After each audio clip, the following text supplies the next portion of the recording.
नमस्कार, मैं हूं A.K. अरुण और आप देख रहे हैं मेरा वीडियो देश का स्वास्थ्य मेरे साथ। दोस्तों, हम लोग जन स्वास्थ्य की बात करते हैं। मेरी कोशिश होती है कि जन स्वास्थ्य से जुड़े वे सारे मुद्दे या वे सारे विषय जो आपके जीवन को प्रभावित करते हैं, देश को प्रभावित करते हैं और समाज को प्रभावित करते हैं, उस पर चर्चा हो।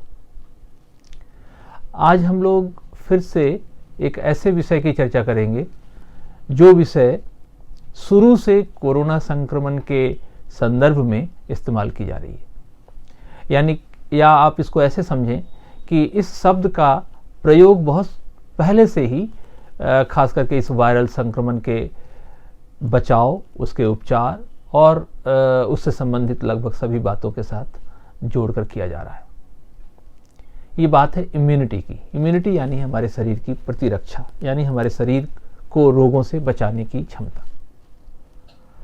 इम्यूनिटी को लेकर ये बात मैं इसलिए करना चाह रहा हूँ कि बहुत सारी ऐसे इस दौर में, खास करके पिछले एक साल अब लगभग कोरोना संक्रमण को हो चुके हैं, तो इस दौर में इम्यूनिटी को अलग अलग तरीके से बताने की कोशिश की गई।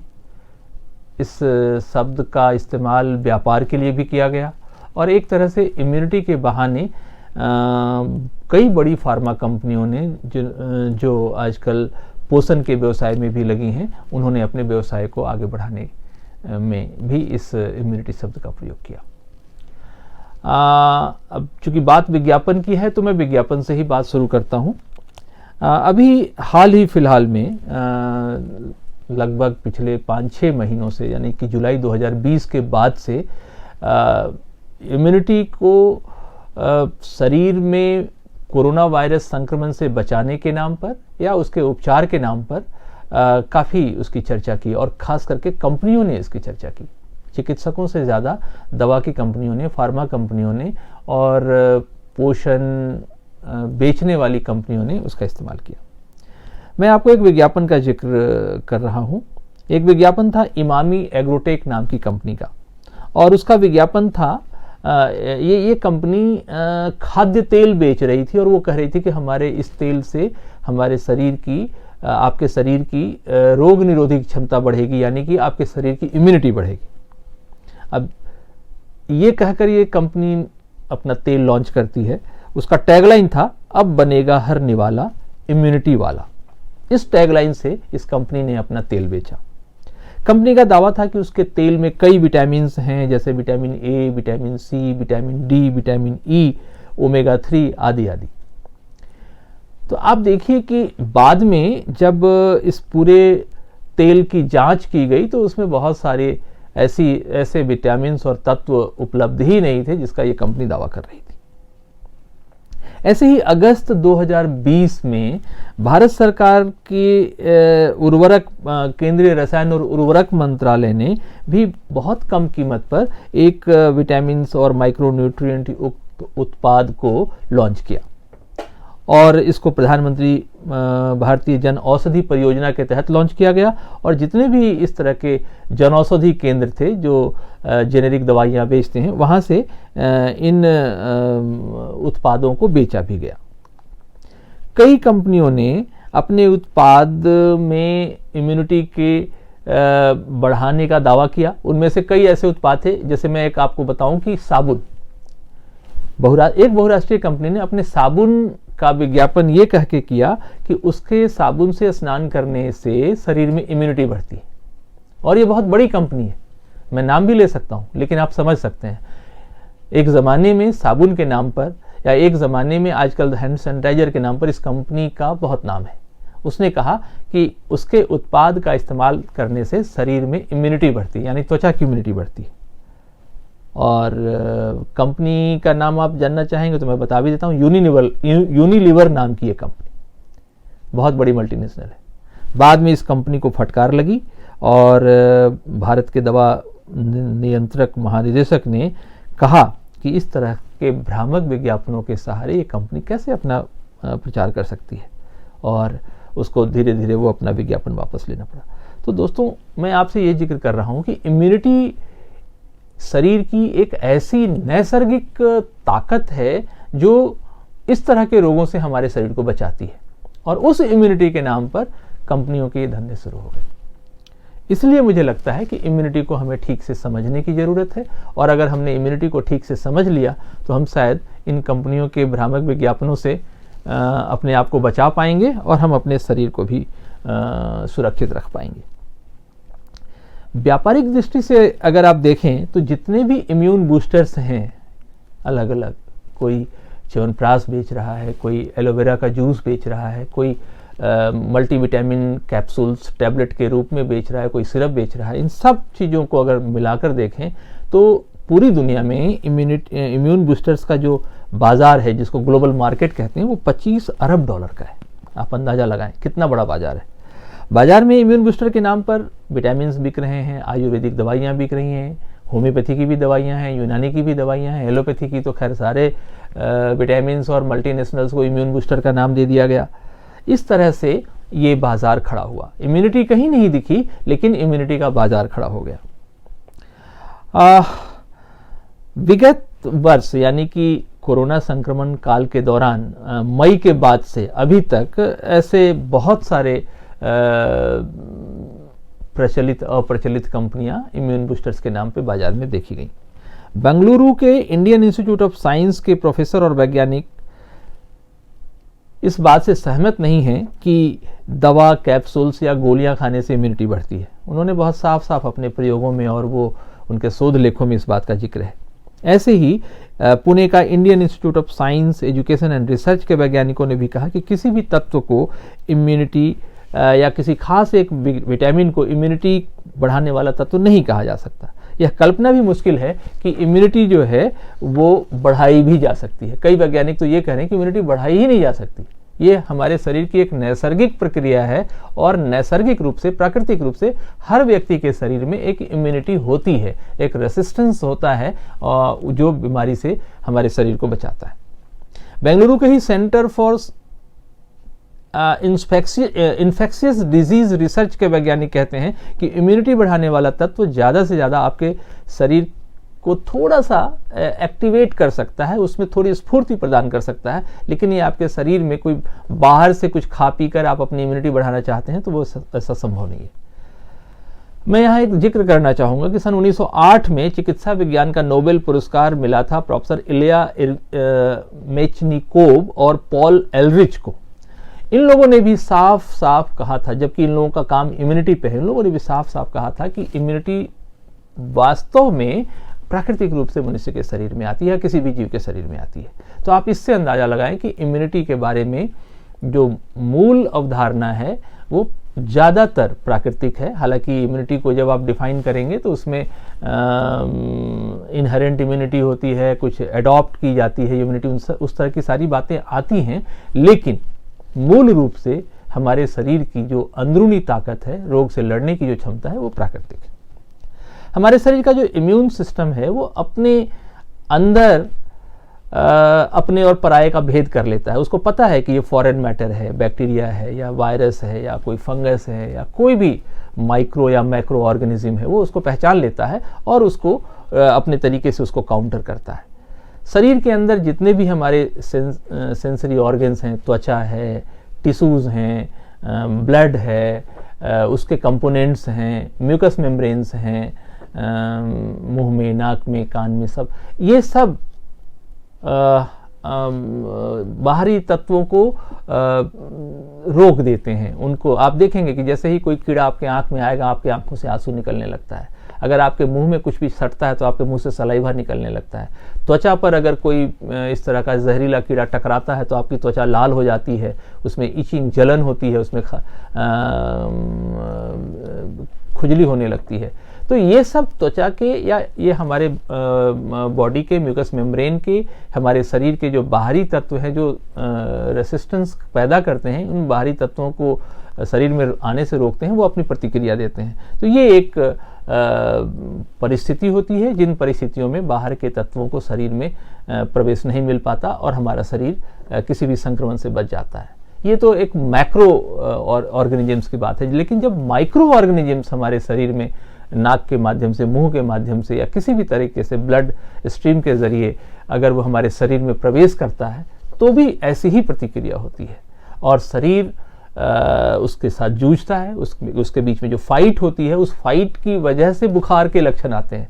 यानी कि हमारा शरीर का इम्यून सिस्टम जब फॉरेन मैटर से लड़ता है तो उसके क्लैश के बीच में बॉडी का टेम्परेचर बढ़ जाता है। तो इसीलिए आप देखते होंगे कि संक्रमण के तुरंत बाद बुखार एक लक्षण के रूप में पहले आता है और हम लोग फिर बुखार के पीछे पड़ जाते हैं। लेकिन ऐसा होना नहीं चाहिए। होना ये चाहिए कि हमको उस संक्रमण के पीछे पड़ना चाहिए, हमको उस संक्रमण को एज ए होल अपने डिफेंस के लिए मानना चाहिए, न कि सिर्फ बुखार को। तो हम सिर्फ पैरासीटामोल लेकर सोचते हैं कि बुखार उतर गया तो हम ठीक हो गए, ऐसा नहीं है। ये बुखार दरअसल इमीडिएट रिस्पॉन्स है उस संक्रमण से हमारे शरीर के डिफेंस के लड़ने का, और उसके आधार पर फिर हमारा शरीर उस फाइट में, अगर हमारा इम्यून सिस्टम बहुत मजबूत है तो वो उस फॉरेन मैटर को, उस संक्रमण को रोक देता है और हमारा शरीर इस संक्रमण से बच जाता है। बेसिकली ये जो होते हैं ना, ये फैगोसाइटिक, हमारे शरीर के वाइट ब्लड सेल्स की या डिफेंसिव सेल्स की फैगोसाइटिक प्रॉपर्टीज़ को कहते हैं। इसकी वजह से हमारा शरीर बाहरी सूक्ष्म जीवों से बचा रह जाता है।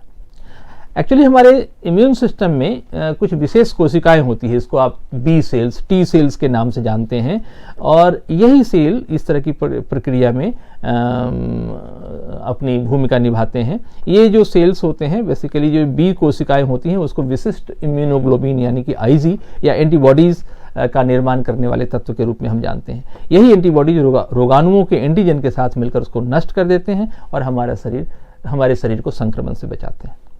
अब आप इस इम्यूनिटी को थोड़ा और अगर समझना चाहते हैं तो मैं आपसे बताना चाहूँगा कि ये जो इम्यूनिटी है, इसको हम चिकित्सा विज्ञान की शब्दावली में अगर देखें तो ये हमारे शरीर की एक ऐसी डिफेंसिव प्रणाली है जिसको ये जो सूक्ष्म जीव हैं वो उसको चाहते हैं कि वो उसको झुठला दें, उसको पता नहीं लगने दें। ऐसा होता नहीं है। ये इतने चौकस, हमारे शरीर का ये सिस्टम इतना मजबूत है कि उसको कोई चकमा नहीं दे सकता। अब ये जो टी कोशिकाएं होती हैं, खास करके ये जूझती हैं ऐसे जितने भी फॉरेन मैटर्स होते हैं, जितने भी इस तरह के संक्रमण होते हैं, इन टी कोशिकाओं को साइटोटॉक्सिक टी लिम्फोसाइट्स यानी कि CD8 या टी सेल्स के नाम से जाना जाता है। कुछ बी और टी कोशिकाओं में ऐसी स्मृति विकसित हो जाती है जो ताउम्र व्यक्ति में बनी होती है। इसीलिए आप देखते होंगे कि कभी भी किसी व्यक्ति के शरीर में अगर कोई संक्रमण एक बार हो गया तो वो संक्रमण फिर दोबारा नहीं होता, क्योंकि वो मेमोरी में आ जाता है और हमारा शरीर उस तरह के फर्दर उसी तरह के संक्रमण को दोबारा जब वो प्रवेश करना चाहता है तो उसको रोक देता है। IgG जैसे एंटीबॉडी जब हमारे शरीर में होते हैं तो वो रक्त में बहुत अच्छी तरह से परिचित हो जाते हैं, और वो जो IgG संक्रमण है, IgG से जो सेल्स है, जब संक्रमण अगर शरीर में आता है तो उसका लेवल बढ़ जाता है। यानी कि उसको जब आप ब्लड टेस्ट कराएंगे तो आपका IgG लेवल हाई होगा। वो ये बताता है कि हमारे शरीर में संक्रमण प्रवेश कर चुका है, और तब तक वो बढ़ा रहता है जब तक कि हमारे शरीर का जो डिफेंसिव सेल्स है उस संक्रमण को रोक नहीं देता। तो ये सब कुछ तकनीकी चीज़ें हैं। हालांकि आपसे मैंने इसलिए जिक्र किया कि आजकल इम्यूनिटी के नाम पर, मैंने आपको अपने इस वक्तव्य के शुरुआत में बताया कि कई कंपनियां इम्यूनिटी को बेच रही हैं। अपने टॉनिक के नाम पर कोई साबुन बेच रहा है, कोई तेल बेच रहा है। तो इसलिए आप अगर इन सब चीज़ों को समझेंगे तो शायद आप बाजार के झांसे से बच जाएंगे। अब आप कोविड-19 के संदर्भ में इम्यूनिटी को समझें। कोविड-19 का जब से संक्रमण दुनिया में फैला है तब से एकमात्र जो बचाव के बात है जिसमें कि अहमियत दी जा रही है वो इम्यूनिटी को ही दी जा रही है। ये कहा जा रहा है कि जब हमारे बॉडी में इम्यूनिटी ठीक होगी, या तो मास इम्यूनिटी, कम्युनिटी की इम्यूनिटी, या एक देश के सभी लोगों की इम्यूनिटी अगर ठीक होगी तो फिर हम इस संक्रमण से बच सकते हैं। इसी संदर्भ में सरकार ने एक सर्वेक्षण कराया था जिसको सीरो सर्वेक्षण बोलते हैं। सीरो सर्वेक्षण में सरकार ने ये किया था कि एवरेज कुछ औसतन लोगों के बॉडीज में, उनके रक्त में एंटीबॉडीज की जांच की थी। दिल्ली में भी ये सीरो सर्वेक्षण हुआ था, और उस सीरो सर्वेक्षण में जुलाई अगस्त के महीने में संभवतः ये पाया गया था कि दिल्ली के करीब 30% लोगों में, 29 to 31-32% लोगों में एंटीबॉडीज थी। तो यानी कि इतने लोगों के अंदर बीमारी से लड़ने की क्षमता पैदा हो गई थी, और ये एक बहुत अच्छी बात थी। और इसी के आधार पर यह माना जा रहा था कि अगर इसी तरह से इम्यूनिटी लोगों के शरीर में आती गई तो हर्ड इम्यूनिटी आ जाएगी, यानी कि एक बड़े पैमाने पर लोगों के शरीर में एंटीबॉडीज का निर्माण हो जाएगा और हम इस संक्रमण से बच सकते हैं। तो दोस्तों, आपको मैं इम्यूनिटी के बारे में ये सब इसलिए बता रहा हूं कि आप इम्यूनिटी के नाम पर बाजार या किसी भी लालची चिकित्सक के झांसे में ना आएं, और आप कम से कम अपने शरीर में इम्यूनिटी को बढ़ाने के लिए जो इस तरह की उत्पाद बाजार में बेचे जा रहे हैं उससे बचकर प्राकृतिक रूप से अपने शरीर को सक्रिय रखें, योग और व्यायाम के साथ जुड़े रहें, स्वस्थ प्राकृतिक भोजन करें और खुश रहें। ये सब चीज़ें मिलकर आपके शरीर में इम्यूनिटी बनाती है। कोरोना वायरस के इस दौर में इम्यूनिटी की चर्चा इतनी हो गई है कि अब हम सब लोग कम से कम इम्यूनिटी शब्द को पहचानने लगे हैं, जानने लगे हैं। अभी मैं आपको एक छोटा सा अध्ययन बताऊं, खास करके विज्ञान की एक बहुत ही मशहूर पत्रिका है नेचर रिव्यू इम्यूनोलॉजी। उसमें प्रकाशित एक शोध लेख में ये कहा गया है कि ज़्यादातर कोविड-19 के रोगियों में CD8 और CD4 तथा टी कोशिकाओं का स्तर बढ़ा हुआ था। जाहिर है कि यह अपवाद ही माना जाएगा, क्योंकि सामान्य अवस्था में ऐसा नहीं होता है। कोविड-19 के मामलों में यह देखा गया कि संक्रमण के बाद टी कोशिकाएं कमजोर पड़ जाती हैं, और जो टी कोशिकाएं ठीक ठाक बच भी गई तो वो अपनी पूरी क्षमता से काम नहीं कर पाती हैं। ये एक बहुत बड़ा कॉम्प्लिकेशन है, खास करके कोविड-19 के उन मरीजों में जो संक्रमण से किसी तरह से बच के जिंदा रह गए हैं। देखा यह जा रहा है कि 2-3 महीने में वो फिर से उनकी इम्यूनिटी कम पड़ जाती है, और वो सांस के रोगों में, ब्रेन डिजीजेज में, हार्ट डिजीजेज में वो मतलब अपने शरीर को कष्टप्रद अवस्था में पाए जा रहे हैं। यानी कि ऐसे लोग, और इनकी संख्या वैज्ञानिकों के अनुसार करीब 76 to 80% है। यानी कि ऐसे लोग जो कोरोना संक्रमण से बच गए हैं, उनमें से 2-3-4 महीने के बाद वो फिर से कमजोरी और लो इम्यूनिटी की शिकायत कर रहे हैं।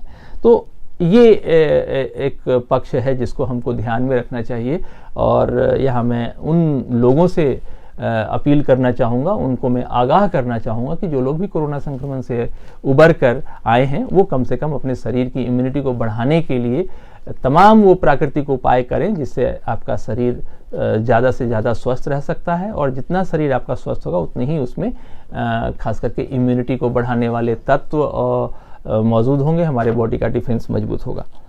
यूनिवर्सिटी ऑफ कैलिफोर्निया के वैज्ञानिकों का एक अध्ययन है जो बहुत ही इंटरेस्टिंग अध्ययन है। उस अध्ययन के अनुसार भारत के लोग और अफ्रीका के लोगों की इम्यूनिटी बेहतर है, और उसमें भी वहाँ के उन लोगों की इम्यूनिटी ज़्यादा बेहतर है जो औसत से कम आय वाले लोग हैं, यानी कि जो गरीब लोग हैं, जो कम आमदनी करने वाले लोग हैं, जो मेहनत करते हैं, जो रफ एंड टफ रहते हैं, जो गर्मी में गर्म रहते हैं, सर्दियों में सर्दी की भी झेलते हैं, बरसात में बारिश झेलते हैं। ऐसे लोगों के अंदर इम्यूनिटी बहुत ज़्यादा है। उसका एक और यूनिवर्सिटी ऑफ कैलिफोर्निया के ही इम्यूनो जेनेटिक्स और ट्रांसप्लांटेशन लेबोरेटरी के जो निदेशक हैं राजालिंगम राजा, उनका एक अध्ययन है कि हिंदुस्तान में टीबी का रोग है, मलेरिया है, डेंगू है, चिकनगुनिया है। तो इस तरह के रोगों से जूझते हुए लोगों के शरीर में एंटीबॉडीज बढ़ती है, इसलिए उनका रेसिस्टेंस बाकी देशों के लोगों की तुलना में ज़्यादा है। यही स्थिति लगभग अफ्रीका के देशों में है। दोस्तों, बहुत ज़्यादा विस्तार से तो इम्यूनिटी पर बात की जा सकती है, लेकिन वक्त नहीं है, इसलिए मैं आपको बहुत संक्षेप में अपनी बात को अब समेटने की कोशिश करूंगा।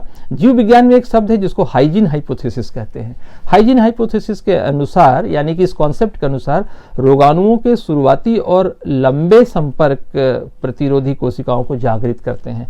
मान लीजिए कि आप ज़्यादा समय तक इस तरह के वायरस या बैक्टीरिया के संपर्क में आते हैं तो आपके बॉडी की इम्यूनिटी इंप्रूव होती है, क्योंकि बॉडी अपने डिफेंस के लिए सक्रिय होता है। बॉडी के सारी कोशिकाएं डिफेंस के लिए ज़्यादा सक्रिय होती हैं।